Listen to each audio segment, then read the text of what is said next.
এবং তোমার বাক্যই আমাদেরকে জীবন এনে দেয় প্রভু। কারণ বাইবেল বলছে মানুষ কেবল খাবারে বা রুটিতে বেঁচে থাকে না, কিন্তু তোমার বাক্যতেই সে বেঁচে থাকে প্রভু যিশু।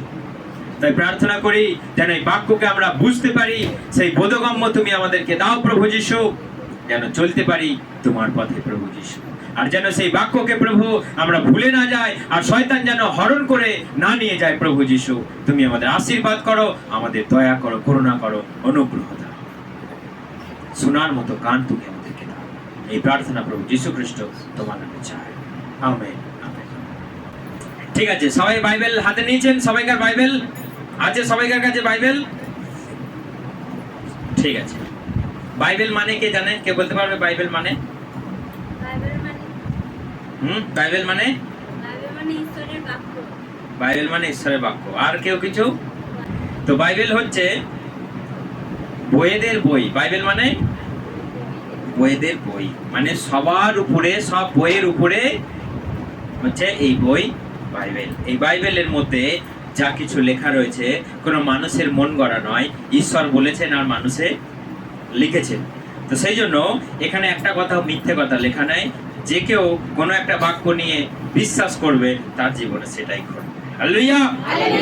আসুন আজকে আমরা সেই বাইবেল থেকে আমরা বাক্য নিয়ে আজকে আমরা দেখবো ঈশ্বর আমাদের সঙ্গে কি বলতে চায়, তার কি পরিকল্পনা, তার কি ইচ্ছা আমাদের জীবনে, সেটা আজকে আমরা দেখব। আমার সঙ্গে সবাই বাইবেল বার করুন। আদি পুস্তক 1 অধ্যায়, আদি পুস্তক 1 অধ্যায় 4 বেরিয়েছে সবাইকার কাছে? সবাই বার করে এখন রেডি রাখুন, দিয়ে আমার দিকে সবাই তাকান। আমি সবাইকে একটা প্রশ্ন করব, সেই প্রশ্নটা আপনি বলবেন যে আপনি কি। ঠিক আছে? আপনি তেল না জল, কি হতে চান? আপনি তেল না জল, কি হতে চান? কার কি ইচ্ছা? তেল না জল? হ্যাঁ, তেল। আর কেউ? তেল হতে চায় না জল হতে চায়? জল। জল। কারণ জল কেন? কারণ জল জীবন। তেল দিয়ে শুধু লিভারে ফ্যাট জমে, ফ্যাটি লিভার হয়। তেল দিয়ে একটু ভেজে খেতে ভালো লাগে, ঠিক কথাই, কিন্তু বেশি তেল খেলে শরীরে গন্ডগোল হতে পারে। কিন্তু জল আপনি যতই খান কোনো গন্ডগোল হবে না, কারণ জলই জীবন। তাহলে তেল আর জল কখনো বন্ধু হয়? কেন হয় না? এদের সঙ্গে মিলবে না। এর ক্যারেক্টার আলাদা, এর ক্যারেক্টার আলাদা, তাই তো? এর রূপ রং আলাদা, ওর রূপ রং আলাদা। ওর মেটেরিয়ালস আলাদা, এর মেটেরিয়ালস আলাদা। সেই জন্য তেল আর জল কখনো একসঙ্গে ওরা বন্ধু হয়ে মার্জ হয়ে থাকতে পারে না। দুজনকে একসঙ্গে যদি ঢেলে দেওয়া হয়, দুজনেই প্রকট হয়ে যাবে, দুজনেই আলাদা হয়ে যাবে, তাই তো? তেল একদিকে, জল একদিকে। তাহলে সবাই এখানে বেশিরভাগ বললেন আমি জল, তেল, জল হতে চাই, তাই তো? ইয়েস আর নো?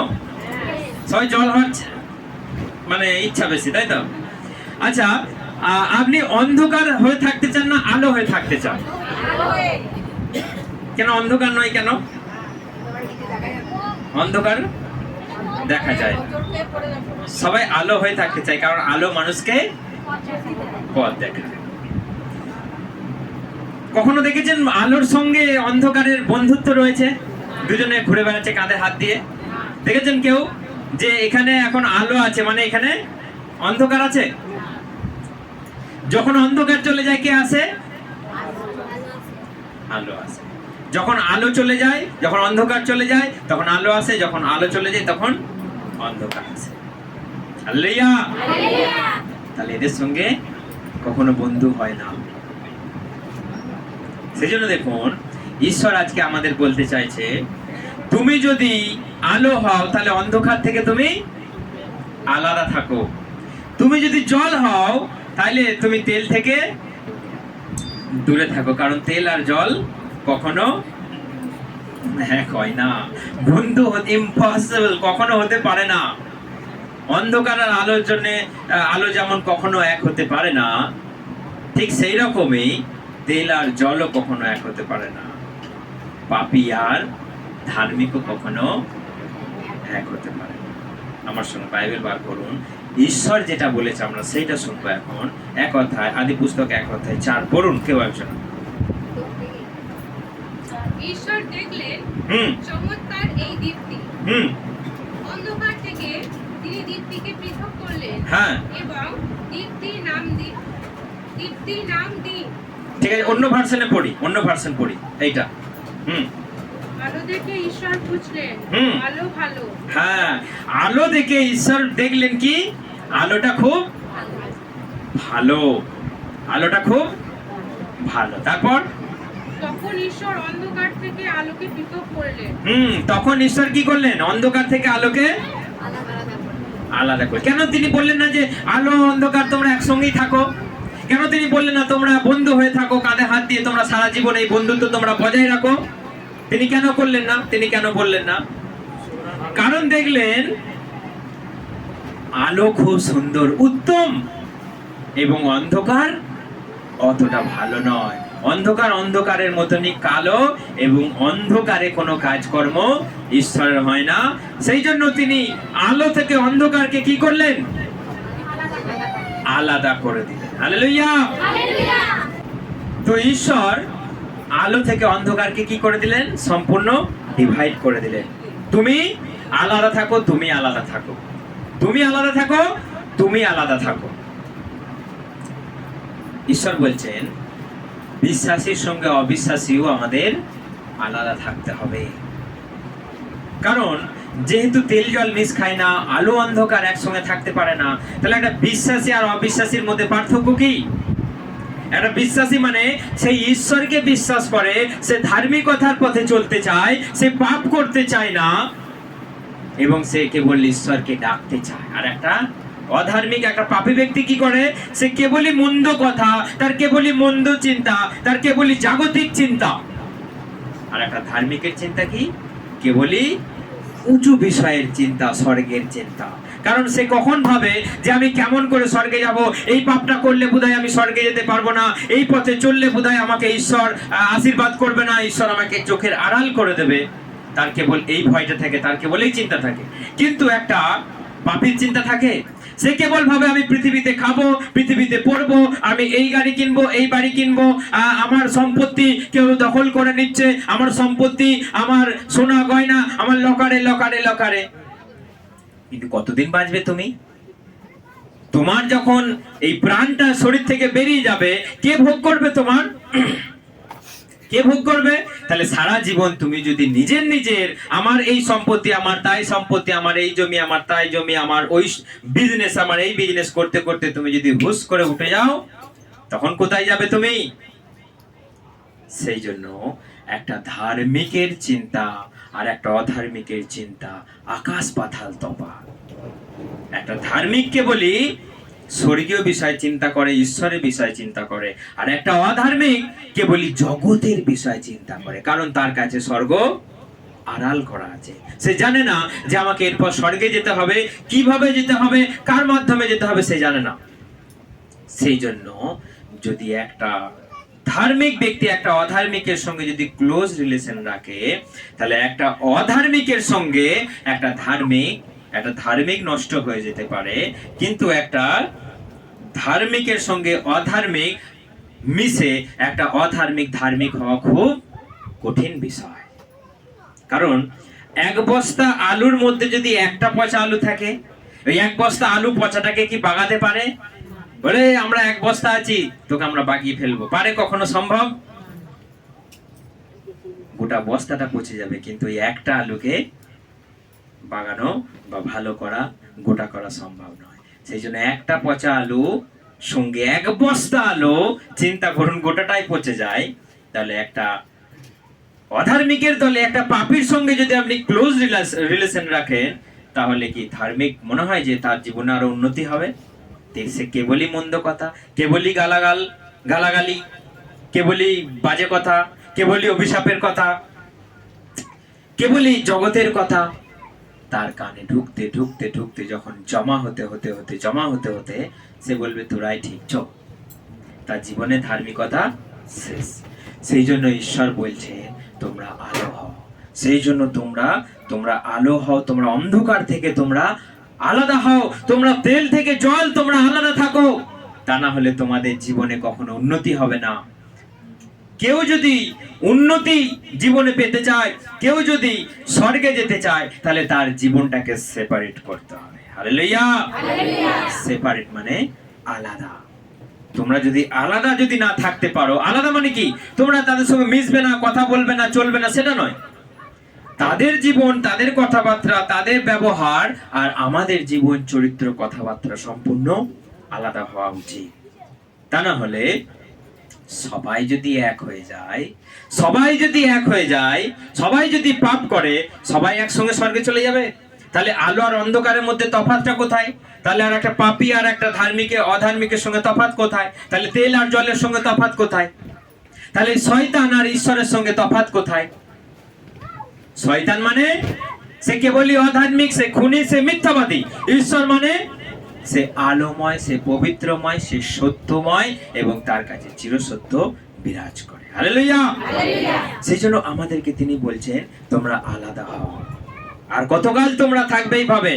কারণ তার রাজ্য তো আসন্ন, তিনি আসছেন। তোমরা সতর্ক হও, তোমরা সাবধান হও, কারণ এই পৃথিবীর রাজ্য টিকবে না। এই পৃথিবীর রাজ্য বেশি দিনের জন্য নয়। সেই জন্য তোমরা সেই রাজ্যের দিকে ধ্যান দাও, যেন সেই রাজ্য তোমরা প্রবেশ করতে পারো, আর সেটা অনন্তকালীন রাজ্য। হালেলুয়া। দেখুন আমার সঙ্গে সবাই বাইবেল বার করুন। দ্বিতীয় করিন্থীয়, সবাই বার করুন। দ্বিতীয় করিন্থীয় 6 অধ্যায়। বাইবেল কি বলছে আমরা সেটা পড়ি। দ্বিতীয় করিন্থীয় 6 অধ্যায় 14 থেকে। যারা খ্রিস্টে বিশ্বাস করে না, তাদের সঙ্গে তোমরা অসম মেলবন্ধনে আবদ্ধ হয়েও না। ধর্মের সঙ্গে অধর্মের মিল কোথায়? দেখুন এখানে বাইবেল সেই কথাই বলছে, ধর্মের সঙ্গে অধর্মের মিল কোথায়? অর্থাৎ ধার্মিকতার সঙ্গে অধার্মিকতার মিল কোথায়? তারপর অন্ধকারের সঙ্গে আলোর কি সম্পর্ক? অন্ধকারের সঙ্গে আলোর কিসের সম্পর্ক? তারপর বেলিয়ালের সঙ্গে কোন বিষয়ে কি খ্রিস্টের ঐক্যমত্য হতে পারে?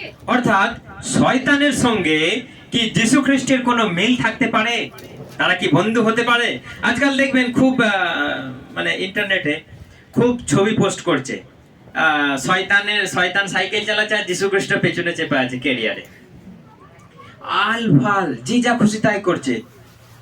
যীশু খ্রিস্টর সঙ্গে দেখছি শয়তান বড় বড় সিং নিয়ে কাঁধে হাত দিয়ে ঘুরে বেড়াচ্ছে, বন্ধু। যে যা খুশি আজকে বানাচ্ছে, সেগুলো ভাইরাল করছে। বাইবেল বলছে শয়তানের সঙ্গে যীশু খ্রিস্টের কি কোথাও মিল পাওয়া যাবে? শয়তানের সঙ্গে যীশু খ্রিস্টের কি এক অংশে কোথাও মিল আছে? কারণ শয়তান অন্ধকার আর যীশু খ্রিস্ট আলোময়, এবং তার চরিত্র, তার কথাবার্তা সম্পূর্ণ আলাদা। সে কেবল মানুষকে ঠকাতে চায়, সে কেবল মানুষকে মারতে চায়, সে মানুষের মৃত্যুতে সে আনন্দ পায়, মানুষের রক্তপাত হলে সে খুশি হয়। কিন্তু যীশু খ্রিস্ট তিনি মানুষের দুঃখ নিজের উপর তুলে নিতে চায়, তিনি মানুষের রক্তপাতে যাতে না হয় সেই জন্য তিনি নিজের রক্ত তিনি ঝরান। হালেলুয়া। তো সেই জন্য এটাই হচ্ছে ঈশ্বর আর এটাই হচ্ছে শয়তান। আমাদেরকে বুঝে নিতে হবে। সেই জন্য শয়তানের সঙ্গে ঈশ্বরের কি কোথাও মিল থাকতে পারে? তারপর কি লেখা আছে? ঈশ্বরের মন্দিরের সঙ্গে প্রতিমার সম্পর্ক কি? তারপর আমরাই সদা জাগ্রত ঈশ্বরের মন্দির। ঈশ্বর বলছেন, আমি তাদের মাঝে করব অধিষ্ঠান, তাদেরই সঙ্গে চলবো, আমার নিত্য আসা যাওয়া। তো সেই জন্য এখানে লেখা রয়েছে যে তোমরা সতর্ক হও, তোমরা সাবধান হও। ধার্মিকতার সঙ্গে অধার্মিকতার সঙ্গে কোনো মিল নাই, কোনো বন্ধুত্ব নেই। তোমরা যদি জীবন লাভ করতে চাও, তোমরা যদি জীবনে কিছু পেতে চাও, তবে তোমরা এই দিক থেকে আলাদা হও। কারণ যে পরীক্ষিত নয় সে বিশ্বস্ত নয়, যে কেউ টেম্পটেড নয় সে ট্রাস্টেড নয়। মানে যে কেউ পরীক্ষা সহ্য করতে না পারে সে কখনো ভরসাযোগ্য হতে পারে না, সে কখনো ঈশ্বরের রাজ্যে যেতে পারে না। কারণ ঈশ্বরের রাজ্যে যেতে গেলেই যত কষ্ট, যত আমাদের যন্ত্রণা এবং যত মানুষের সঙ্গে আমাদের বিবাদ তৈরি হয়। কারণ ঈশ্বরের পথে চলতে গেলেই সেই পথেকে কাঁটা বিছিয়ে রেখেছে, যত শয়তানের কাঁটা সেখানে বিছানো আছে, যেন আমরা প্রত্যেকটা পদক্ষেপে আমাদের জীবনে কিছু আঘাত, আমাদের জীবনে কিছু লাগে। আর সেই আঘাত একটু সহ্য করে সেই খানিকটা পথ যদি সে আঘাত রেখে দেয়, তারপরে আছে আমাদের জন্য শান্তি, আনন্দ আর অনন্ত জীবন। এজন্য আমাদেরকে চিন্তা করতে হবে যে এই জগতের মধ্যে এখন কি ঘটছে, জগতের মধ্যে কি ঘটছে। যদি এই জগতের বিষয়বস্তুকে যদি আমরা বুঝতে না পারি, আমরা কিন্তু ঠকবো। দেখুন, ঈশ্বর আমাদেরকে আলাদা হতে বলছে পাপীদের থেকে, 1 নম্বর। 2 নম্বর হচ্ছে পাপ করা থেকে। আপনি যেই পাপটা এখনো কন্টিনিউ করছেন, সেই পাপ থেকে আপনি বিরত থাকুন, আলাদা হয়ে যান, দূর হয়ে যান। এবং পাপের জায়গা থেকে আপনাকে আইডেন্টিফাই করতে হবে যে আপনি কি পাপ করছেন, কোন পাপের সঙ্গে মেলামেশা করছেন এবং পাপের স্থান কোনটা। এখন পাপের স্থান আমরা জানি যে কোথায় পাপ চক্র চলে, কোথায় মানুষের সঙ্গে মন্দ কাজ কারবার চলে, কোথায় 2 নম্বরই কাজ হয়। ঈশ্বর বলছেন তুমি সেই জায়গাটা ছেড়ে দাও।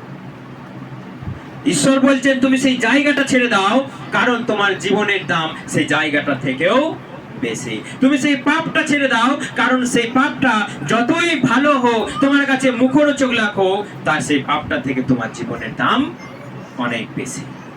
এবং তুমি যেই পাপের জায়গায় আছো এবং যেভাবে তুমি সেই পাপীদের সঙ্গে মিশছো, ধরুন আপনার একটা বন্ধু আছে, সে খুব আপনার ক্লোজ, কিন্তু সে প্রত্যেকটা দিন পাপের মধ্যে জীবন যাপন করছে, সে জানে না ধার্মিকতা কি, তার মধ্যে যত জাগতিক বিষয়বস্তু তার মধ্যে লুকিয়ে আছে।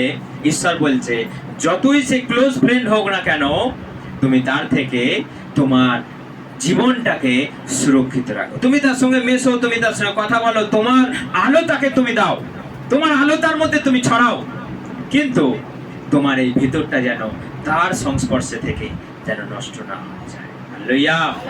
কারণ আরেকটা কথা আছে না, যে সৎসঙ্গে স্বর্গবাস, অসৎসঙ্গে নরকবাস। সেই জন্য দেখুন, সব সত্যটা আমাদের জানা আছে, কিন্তু আমরা বুঝতে চাই না। আমরা সব জানি, কিছু প্রবাদ বাক্য আমরা জানি, কিন্তু আমরা তবুও বুঝতে পারি না, কারণ শয়তান আমাদেরকে এমন বিবেক বুদ্ধি মানসিকতা আমাদের তৈরি করে দিয়েছে, আমরা এগুলোকে জাস্ট ডোন্ট কেয়ার। এগুলো এরকমই, এগুলো অটোমেটিক, এগুলো জাগতিক বিষয়, এগুলো এরমই তো হয়ে আসছে, আমাদের পূর্বপুরুষ এই করে আসছে, আমরা তাই করব। মানুষের জীবন থেকে স্বর্গ, মানুষের জীবন থেকে ঈশ্বর অনেক দূর। আকাশ আর পাতাল কতটা দূর, স্বর্গ আর মর্ত কতটা দূর, ঠিক সেই রকমই দূর আজকে ঈশ্বর আর মানুষ। সেই জন্য মানুষ বলে ঈশ্বর নাই, সেই জন্য মানুষ বলে ঈশ্বর কানা, ঈশ্বর দেখতে পায় না। তাহলে কেন এমন ঘটছে, কেন এত রোদ বেড়ে যাচ্ছে? সবাই দোষ দিচ্ছে কাকে? এত তাপ বেড়ে যাচ্ছে, ঈশ্বর, মানুষ দোষ দিচ্ছে কাকে? ঈশ্বর। তুমি কি ভুল করছো সেটা তো দেখছো না। তুমি নিজের স্বার্থের জন্য তুমি এই পৃথিবীকে তুমি নষ্ট করে ফেলছো, সেটা দেখছো না, কিন্তু দোষ হচ্ছে কার? আপনি চিন্তা করুন, আজ থেকে 20 বছর আগেও এরকম ছিল? হ্যাঁ, ছিল না তো। তাহলে কারা করছে এগুলো? মানুষ নিজের পায়ে নিজে কুড়ুল মারছে, দিয়ে দোষ দিচ্ছে কাকে? ঈশ্বরের দোষ হচ্ছে। সেই জন্য ঈশ্বর বলছেন তোমরা আলাদা হও, তোমরা আলাদা হও, সেপারেট সেপারেট সেপারেট, নচেত তোমরা কখনো জীবন দেখতে পাবে না, নচেত তোমরা কখনো ঈশ্বরের সংস্পর্শে যেতে পারবে না। দেখুন বাইবেল কি বলছে, আমার সঙ্গে 2 তিমথিও বার করুন। আমি যদিও এটা আগের সপ্তাহে রিপিট করেছিলাম, বলেছিলাম, তবু আর একবার আমি রিপিট করছি। 2 তিমথি 3 অধ্যায় 5 থেকে আমরা পড়ি। ধর্মের বাহ্যিক আচার অনুষ্ঠান তারা আঁকড়ে ধরে থাকবে, কিন্তু তার অন্তর্নিহিত প্রভাবকে তারা অস্বীকার করবে। এই ধরনের লোকদের সংস্পর্শ তোমরা এড়িয়ে চলবে। হ্যাঁ, এই ধরনের লোকদের থেকে তোমরা এড়িয়ে চলবে। কোন ধরনের লোক? দেখুন, আমরা প্রথম একটু পড়ি 2 থেকে পড়ো, এই ভার্সনটা পড়ো। হ্যাঁ, 2 থেকে। কারণ লোকেরা যখন স্বার্থপর ও অর্থপ্রেমী হয়ে উঠবে, গর্ব করবে আর সবাইকে তুচ্ছ করবে, পরনিন্দা করবে। দেখুন এই ধরনের যে ক্যারেক্টারগুলো এখানে লেখা রয়েছে, এই অন্তিমকালে মানুষের জীবনে এইগুলোই দেখা যাবে। তাদের কাছে ঈশ্বরের কথা, কোনো বন্ধুদের কাছে শুনেছেন যে কোনো ঈশ্বরের কথা বলছে, জানিস আজকে আমি ঈশ্বরকে এইরকম অনুভব করলাম, আমি রাত্রি যখন প্রার্থনা করছিলাম ঈশ্বর আমার কাছে নেমে এলো আর আমাকে এইটা দর্শন দিয়ে গেল। এরকম গল্প শোনা যায় আজকাল। এখন শোনা যায় কি জানিস তো, বেড়াতে যাব, এই সাইক্লোন উঠেছে তো, সমুদ্রের ঢেউটা বড় বড় উঠবে, সেখানে দেখবো, এনজয় করবো, দিয়ে পুলিশের লাঠি খেয়ে বাড়ি আসবে। কারণ এখন মানুষের জীবনে যত চিন্তা জাগতিক, মানুষের যত চিন্তা জাগতিক, কোনো ঐশ্বরিক চিন্তা বা স্বর্গীয় চিন্তা মানুষের নেই। মানুষ কেবল খাবো দাবো পরবো ঘুমবো কাজ করব আর দুটো তিনটে করে বিয়ে করব। মানুষের কেবল জাগতিক চিন্তা, মানুষের কেবল জাগতিক চিন্তা। সেই জন্য ঈশ্বর বলছে এই ধরনের মানুষ থেকে তোমরা আলাদা হও। কোন ধরনের মানুষ? আরেকবার পড়ি। কারণ লোকেরা তখন স্বার্থপর হবে, অল্পপ্রেমী হয়ে উঠবে, তারা গর্ব করবে, সবাইকে তুচ্ছ ও পরনিন্দা করবে। লোককে তাদের মা বাবাকে অবাধ্য না, তাদের বাবা মার অবাধ্য হবে ও তারা অকৃতজ্ঞ অধার্মিক হবে। অপর লোকেদের জন্য তাদের স্নেহ ভালোবাসা থাকবে না, তারা অপরকে ক্ষমা করতে চাইবে না, বরং তারা অন্যের বিষয়ে নানা মন্দ কথা বলে বেড়াবে। লোকেরা আত্মসংযমী হবে না, তবে হিংস্র, তারা ভালো কিছু সইতে পারবে না। শেষের দিনগুলি লোকেরা বিশ্বাসঘাতকতা করবে, বিবেচনা করবে না, তারা হটকারীর মতো কিছু করে বসবে, তারা আত্মগর্বে স্থিত হবে, ঈশ্বরের চেয়ে বরং ভোগবিলাসকেই বেশি ভালোবাসবে, ও তারা ধর্মের ধার বজায় রাখবে কিন্তু ঈশ্বরের শক্তিকে প্রত্যাখ্যান করবে।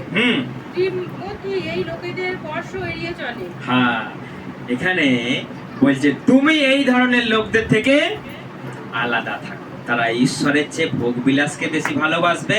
তারা বলেছিলাম না যে স্টাইল, ধর্মের স্টাইল তারা বজায় রাখবে কিন্তু ভেতরে ধার্মিকতা থাকবে না। তারা নিজেদেরকে ভালোবাসবে, স্বার্থপর, জাগতিক চিন্তা। তুমি এই ধরনের লোকদের থেকে দূরে থাকো। তাদের পরামর্শ তুমি যদি নিয়েছো তোমার জীবন শেষ। যদি সেই মতো মানুষদের পরামর্শ তুমি নিয়েছো তুমি শেষ হয়ে যাবে। যদি ঈশ্বরের কথা যদি না শুনেছো, বাইবেল বলছে এই ধরনের কথা মানুষের ভালো লাগবে না, এই ধরনের কথা মানুষ কেবল তুচ্ছ করবে। বাইবেল কি বলছে? এই ধরনের কথা মানুষ কেবল তুচ্ছ করবে, মানুষের ভালো লাগবে না। মানুষ কেবলই তাদের শুনতে চায় তাদের মতো প্রিয় কথা। আজকাল মানুষ শুনতে চায় যে আমার মতো তুমি কথা বলো, আমার উল্টো কথা তুমি বলো না, আমি যেটা শুনতে চাই না তুমি সেটা বলো না, আমি যেটা শুনতে চাই আমার সঙ্গে মিল রেখে তুমি কথা বলো। মানুষ আজকে সেটাই চায়, কান ভোলা নেই, কথা মানুষ শুনতে চায়, কিন্তু সত্য কথা যেটা আমাদের কানে লাগবে, যেটা আমাদের করা লাগবে, সেটা আমরা শুনতে চাই না। সেই জন্য ঈশ্বর বলছে তুমি এই ধরনের মানুষ থেকে আলাদা থাকো, তাদেরকে সত্য কথা বলো, তাদেরকে সত্য পথে তুমি চালাও, নচেত তোমরা জীবন পাবে না। হালেলুয়া। ঈশ্বর সলোমনকে বলেছিলেন যে তুমি কোনো বিধর্মী মেয়েকে তুমি বিয়ে করবে না, তুমি তোমার নিজের জাতি ছাড়া তুমি অন্য জাতিকে বিয়ে করবে না। কিন্তু সলোমন কি করলো জানেন? তিনি যত অজাতগুলোকে বিয়ে করলেন। কতগুলো বিয়ে করেছিলেন? 700টা বিয়ে করেছিলেন। কতগুলো?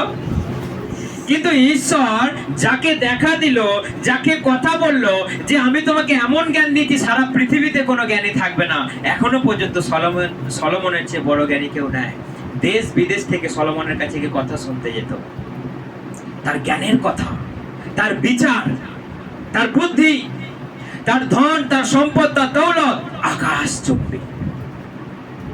ঈশ্বর তাকে এত জ্ঞান দিল, এত বুদ্ধি দিল, এত ক্ষমতা দিল, সে সমগ্র জিহুদিয়া ইসরায়েল জুড়ে সে রাজত্ব করেছিল 40 বছর ধরে। কিন্তু সেই ব্যক্তি কি করেছিল জানেন? 700টা বিয়ে করেছে, 300টা উপপত্নী মানে শালী, মানে স্ত্রীর বোনকে শুধু সে বিয়ে করে নিয়েছিল, বা তার সার্ভেন্টকে শুধু বিয়ে করে নিয়েছিল, দিয়ে টোটাল ছিল 1000টা, এবং আরো নানা জায়গায় তার স্ত্রী ছিল। কে সেই ব্যক্তি? ঈশ্বরের মনোনীত ব্যক্তি, ঈশ্বরের আশীর্বাদের পাত্র, যাকে ঈশ্বর 17 বছর বয়সে এমন জ্ঞান দিল সে রাজত্ব প্রাপ্ত হলো 17 বছর বয়সে, সেই ব্যক্তি কোথায় অধঃপতনে গেল জানেন? তলানিতে ঠেকে গেল। উল্টে সেই স্ত্রীগুলো কি করলো? বাপের বাড়িতে নিয়ে গিয়ে, দেখবে চলো আমার বাবার বাড়িতে বিরাট বড় বড় দেবতা আছে, তুমি পুজো করবে চলো। ঈশ্বর তাকে বারণ করে দিল, আমার কথা নয়, আমি বাইবেল রেফারেন্স দিতে পারি, আপনারা প্রথম রাজা বলি বার করুন, আপনারা বাড়িতে পড়ে নেবেন। প্রথম রাজা বলে ঈশ্বর বলেছিল তুমি ওই নারীকে বিয়ে করো না, ওকে তুমি বিয়ে করলে ও তোমার মনটাকে ভুলিয়ে নিয়ে চলে যাবে, ও তোমাকে বিভ্রান্তিতে ফেলে দেবে। ও সেই কথা না শুনে সেই মহিলাকে বিয়ে করলো, দিয়ে ওকে ভুলালো, ওকে বাপের বাড়ি নিয়ে গিয়ে বিশাল বিশাল গগনচুম্বী দেবতা তৈরি করে তাদেরকে পুজো করালো। ঈশ্বর কি বলেছিল? তুমি যাবে না, ওই নারীদের সঙ্গে তুমি যাবে না, ওরা বিধর্মী, ওরা পাপী, ওদের মধ্যে ধার্মিকতা নাই, আমি তোমাকে বলছি তুমি ওদের সঙ্গে মিশবে না। কিন্তু ঘটনাক্রমে কালক্রমে তাদের সঙ্গে মিশলো, তাদের পথে গেল, তার জীবন শেষ হয়ে গেল। ঈশ্বর বলল তোমার রাজ্যকে আমি চিরে ভাগ করে দেব। তুমি কার মুখের উপরে তুমি অবাধ্য হয়েছে তুমি জানো? তোমার রাজ্যকে আমি দুভাগ করে দেব। ঈশ্বর তার রাজ্যকে টেনে ছিঁড়ে দুভাগ করে দেব। হালেলুয়া। এটা যাত্রার কথা নয়, যে এই আকাশ ও পৃথিবী বানিয়েছে তার কথা, যে সূর্যকে হাতে করে বানিয়েছে, যে চন্দ্রকে বানিয়েছে, যে তারাগুলোকে স্থাপন করেছে এক এক করে, এবং যিনি সেই তারাদের এক একটা করে নাম জানেন, এটা তার কথা। আপনি মানুন আর না মানুন, সলোমন মানলো না বলে তার জীবন শেষ হয়ে গেল। কিন্তু যদি মানতো তার জীবন আরো উন্নতি হতো। হালেলুয়া। সেই জন্য ঈশ্বর বলছে তুমি সেপারেট হও এদের থেকে, এই ধরনের মানুষ থেকে তুমি যদি আলাদা না হয়েছো তোমার জীবন শেষ। দেখুন প্রভু কি বলছে, প্রভু যীশু খ্রিস্ট বলছে মথি 25 অধ্যায় 32, কেউ একজন পড়ুন, মথি 25 অধ্যায়। খুব গুরুত্বপূর্ণ এই কথা, আমরা যদি না বিশ্বাস করি, আমরা যদি না পড়ে বুঝতে পারি, দেখুন আজকে বুঝে নেই আর সেই মতো আপনি চলার চেষ্টা করুন। মথি 25 অধ্যায়। তখন তার সম্মুখে সর্বজাতিকে একত্র করা হবে। মেষপালক যেমন ছাগ ও মেষ পৃথক করে, ঠিক সেইভাবে তিনি তাদের পৃথক করবে। হ্যাঁ, দেখুন এটা কোন সময়কার কথা বলুন তো? এটা শেষকালের কথা, শেষকালের কথা, অন্তিম কালের কথা। ঈশ্বর প্রভু যীশু খ্রিস্ট বললেন আমি দেখলাম শেষ সময়ে ছাগলকে আর ভেড়াকে আলাদা করা হবে। কেন এই কথাটা বললেন তিনি? কারণ ছাগলের চরিত্র আর ভেড়ার চরিত্র আপনি জানেন? হ্যাঁ, বরাবরই ছাগল হচ্ছে অবাধ্য, ছাগলকে বসে রাখা যায় না, ছাগলের চরিত্র অনেকটা ডাউন। কিন্তু ভেড়াকে দেখেছেন? একটা মেষ পালক 1000টা মেষকে চালাতে পারে, দেখেছেন না দেখেননি? হ্যাঁ, মাঠে দেখবেন এই সময় বেরোবে, ও যেদিকে যাবে ভেড়াগুলো ঠিক সেই দিকেই যাবে। আমি একদিন দেখে অবাক হয়ে গেছি, রাস্তাতে বড় বড় ডাম্পার দুটো এসে গেছে আর আমাদের বাড়ির সামনেটায়, এদিকে এক পাল মানে গোটা রাস্তা জুড়ে যাচ্ছে ভেড়া, সামনে বড় গাড়ি, পিছনে বড় গাড়ি। তখন দেখলাম সেই লোকটা আমাদের রাস্তাটা দিয়ে ঢুকে গেল সাই করে, সব ভেড়াগুলো আমাদের বাড়িতে ঢুকে গেল, বাড়িতে বলতে আমাদের রাস্তা দিয়ে ঢুকে গেল, যে সবাই ওই রাস্তাতে জড়ো হয়ে গেল, দুটো লরি পাস হয়ে গেল, ও আবার চলে গেল, আবার রাস্তা দিয়ে চলে গেল। এটাই হচ্ছে মেষের চরিত্র, মানে এতটাই নম্র, এতটাই ভদ্র, এতটাই বাধ্য যে একজনাকে অনুসরণ করতে পারে, সেটা হচ্ছে মেষ। কিন্তু একটা ছাগলের জন্য দুটো লোক লাগে, জানেন? একটা ছাগলের জন্য দুটো লোক লাগে, কিন্তু 1000টা মেষের জন্য একটা লোক লাগে। এটাই সেই জন্য বলছে যে যাদের চরিত্র মেষের মতো, ভেড়ার মতো, ঈশ্বর তাদের থেকে আলাদা করে দেবে ছাগলকে দিয়ে। কি লেখা রয়েছে দেখুন, পড়ো। তিনি মেষপালককে রাখবেন তার ডান পাশে, আর ছাগগুলিকে রাখবেন বাম পাশে। দেখুন তিনি মেষগুলোকে কোন দিকে রাখলেন? ডান দিকে। ভালো করে শুনবেন, তিনি মেষদেরকে রাখলেন ডান দিকে আর ছাগলদেরকে বাঁ দিকে। ডান দিকের জন্য কি ব্যবস্থা আর বাঁ দিকের জন্য কি ব্যবস্থা দেখুন লেখা রয়েছে, পড়ো তারপর। রাজা তখন তার ডান পাশের লোকদের বলবেন, এসো, তোমরা আমার পিতার আশীর্বাদের পাত্র। জগৎ সৃষ্টির শুরু থেকে যে রাজ্য তোমাদের জন্য প্রস্তুত হয়ে আছে তার অধিকার গ্রহণ করো। দেখুন, তখন সেই ডান দিকের জন্য, ভেড়াদের জন্য তিনি বলছেন, এসো, ঈশ্বর তোমাদের জন্য জগৎ সৃষ্টির শুরু থেকে যে স্বর্গরাজ্য তৈরি করেছেন সেটা তোমরা এখন অধিগ্রহণ করো, তোমরা সেটা এখন নিয়ে নাও, তোমরা এখন রেস্ট করো, সেই ইটারনাল রেস্ট, অনন্তকালীন রেস্ট, বিশ্রাম, সেই বিশ্রামে তোমরা প্রবেশ করো। এবং সেই বিশ্রাম অনন্তকাল, সেই বিশ্রাম তোমাদের কাছ থেকে কেউ কেড়ে নেবে না, তুমি ক্লান্ত হয়ে পড়বে না, সেটা তুমি চিরকাল সেখানে থাকবে। এবং তিনি ডান দিকের ভেড়াগুলোকে বলেন, যাও, তোমরা এখন অবাধে তোমরা বিচরণ করো। হালেলুয়া। কিন্তু বাঁ দিকের ব্যবস্থা দেখুন, 41 পড়ো।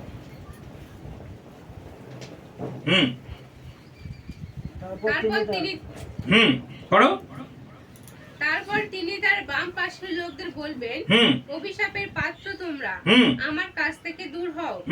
শয়তান ও তার অনুচরদের জন্য যে চিরন্তন অগ্নিকুণ্ড প্রজ্বলিত রয়েছে, তোমরা তার মধ্যে যাও, তোমরা তার মধ্যে যাও। তিনি ধিক্কার দেবেন তাদেরকে, সেই বাঁ দিকে ছাগলগুলোকে। আপনি ছাগল না ভেড়া? কি হতে চান আপনি? ভেড়া? তাহলে আপনি ছাগল না ভেড়া? জোর করে বলুন, ছাগল না ভেড়া? ভেড়া।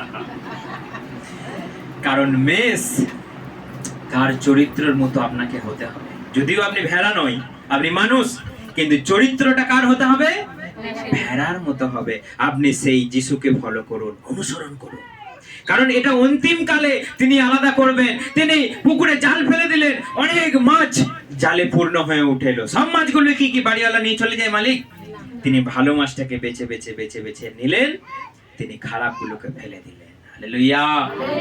আপনি যখন ধান কাটতে যান, কি ঘাসগুলো, আগাছাগুলো সব কেটে নিয়ে চলে আসেন? আপনি যখন গম কাটতে যান, সব ঘাসটা সব কেটে নিয়ে চলে আসেন? দেখবেন গম যখন হয়, আপনি গম না ঘাস আপনি চিনতে পারবেন? কেউ কথা বলে না কেন? গমের সঙ্গে ঘাসের আপনি তুলনা করতে পারবেন না? কেউ পারবে না। যখন ছোটবেলায় গম হবে আর ঘাস হবে, আপনি চিনতে পারবেন না। কিন্তু যখনই বাড়বে বাড়বে বাড়বে, তার রূপ দেখে, তার ফল দেখে চেনা যাবে এটা গম, এটা ঘাস। তখন বাড়ির চাকর বলছে, প্রভু, আমি কি ওই ঘাসগুলোকে সব নিড়িয়ে দেবো নাকি, কেটে দেবো নাকি? কারণ এর সঙ্গে বেড়ে উঠেছে সব খাবার দাবার, সব ওরা খেয়ে নিচ্ছে, যা সার দিচ্ছি। বলছে, না, তুমি কেটো না। কারণ তুমি ওই ঘাস কাটতে গিয়ে যদি গম কেটে ফেলো, তাহলে আমার একটা গম নষ্ট হয়ে যাবে। তুমি ছেড়ে দাও, ঠিক টাইমে আমি দেখে নেব। যখন আমি ফসল কাটবো, আমি সেই ফসলটাকে আলাদা করে দেবো, আর ঘাসগুলোকে আলাদা করে আঁটি বেঁধে তাদেরকে আগুনে পুড়িয়ে দেব। অনন্তকালের জন্য তারা পুড়বে, আর আমি গমকে আমার গোলায় নিয়ে আসবো। হালেলুয়া। তাহলে আপনি গম না ঘাস? সেই জন্য গম নয়, আপনি মানুষ, কিন্তু গমের মতো ফল আপনার জীবনে থাকতে হবে, পরিপূর্ণ পুষ্ট ফল আপনি হতে হবে। তবে ঈশ্বর আপনাকে ভালোবাসবে, আপনাকে তার রাজ্যে নিয়ে যাবে, আদর করে, যত্ন করে, ভালোবেসে আপনাকে তার কাছে নিয়ে যাবে। আর আপনার চরিত্র যদি বেগরবাই হয়, যদি আপনি অবাধ্য হন, যদি আপনি বাবা মায়ের কথা না শোনেন, আপনার জীবনে আশীর্বাদ কখনো থাকবে না। আপনার জীবনে অভিশাপ ছাড়া, আপনার জীবনে ঈশ্বরের সেই ভয়ঙ্কর ক্রোধ ছাড়া এবং শয়তানের সেই চোখ রাঙানি ছাড়া আর কিছু থাকবে না। আমরা তো আজকে জানি না শয়তানের চোখ রাঙানি কি। ওকে দেখলে বুঝে যাবে শয়তানের চোখ রাঙানি কি। এখন থেকে ওকে চোখ রাঙাচ্ছে মানে কি, ওকে আলাদা করছে। ওকে আমাদের রায়পুরে সেই ছেলেটা সেপারেট কি করে হয়ে গেল? কারণ সে বুঝে নিল যে এইটা আমার জন্য ঠিক নয়। শয়তান যার ভেতরে ঢুকে যাবে, তাকে এরকম সেপারেট করবে, আলো থেকে অন্ধকারে নিয়ে যাবে। কিন্তু ঈশ্বর যার মধ্যে আসবে, তাকে অন্ধকার থেকে আলোয় নিয়ে যাবে। এটাই হচ্ছে শয়তান আর ঈশ্বর। যদি আমরা এটা আইডেন্টিফাই করতে না পারি, আমরা ঠকবো। যদি আমরা এটাকে যদি এড়িয়ে চলে যাই, আমরা ঠকবো। কারণ আজকে আমরা দেখতে পাচ্ছি আলো থেকে অন্ধকারে কি করে ছেলেটাকে বন্দি করে রেখেছে। আজকে ক বছর সে আলোর মুখ দেখেনি? 4-5 বছরের বেশি তবু কম নয়, সে আজকে আলোর মুখ দেখেনি। কারণটা কি? তাকে শয়তান কবজা করে রেখেছে। বাইবেল বলছে যে শয়তান দীর্ঘদিন ধরে সেই অভিশাপ তাকে কবজা করে রেখে ঘরে তালা বন্ধ করে রেখেছে, যাতে সে আলো দেখতে না পায়, যাতে সে ঈশ্বরের সংস্পর্শে আসতে না পারে। তাকে ঘরবন্দি করে রেখেছে। আস্তে আস্তে ওকেও সেই পরিকল্পনা করেছে। ওর মনের মধ্যে সেই ছুচিবাই মানে বিচার, এটা অসুচি, এটা সূচি, এটা ভালো, এটা মন্দ, ওর মনের মধ্যে নানা রকম চিন্তা ঢুকিয়ে দিয়ে মানুষ থেকে ওকে আলাদা করছে, ওকে সমাজ থেকে আলাদা করে ওকে আস্তে আস্তে ঘরবন্দি করার প্রোগ্রাম করে রেখেছে।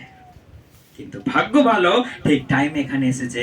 যদি আরেকটু সময় পেরিয়ে যেত, ওকে কিন্তু রায়পুরের এই ছেলেটার মতো ওকেও বন্দি করে ফেলতে। তখন ওর বাবা মা হাজার তান্ত্রিক করুক, হাজার ঠাকুর বাড়ি যাক, কোথাও কিছু মুক্তি নাই। এর জন্য কোনো বাকি রেখেছে নাকি কিছু করতে? কিছু বাকি আছে?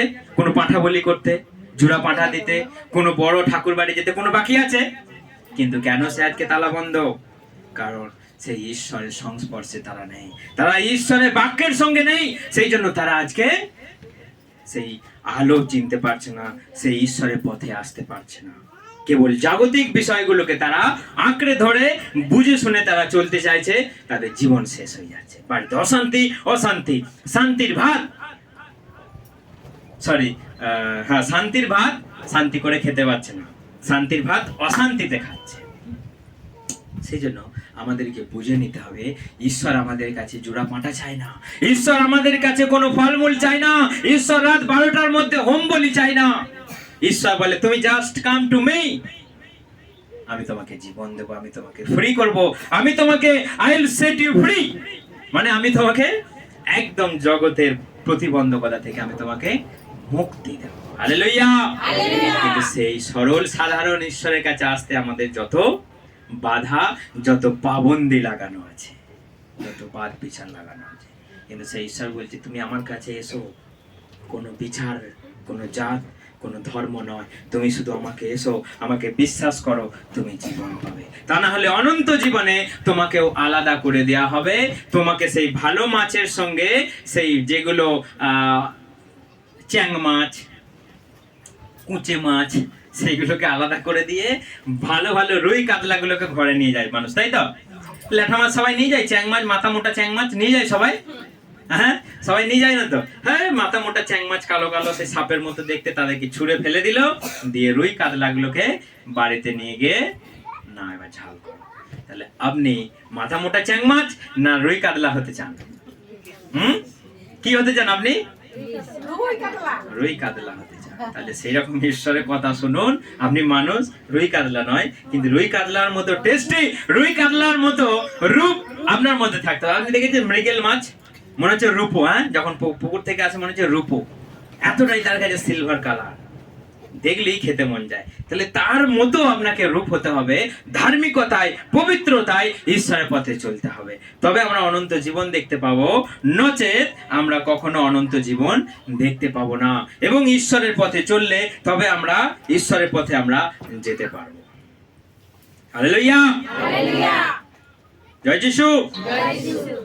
তাহলে আমাদেরকে আলাদা হতে হবে পাপী থেকে, অর্থাৎ তার মতো কথাবার্তা, তার মতো চাল চলন আমাদের যেন না থাকে।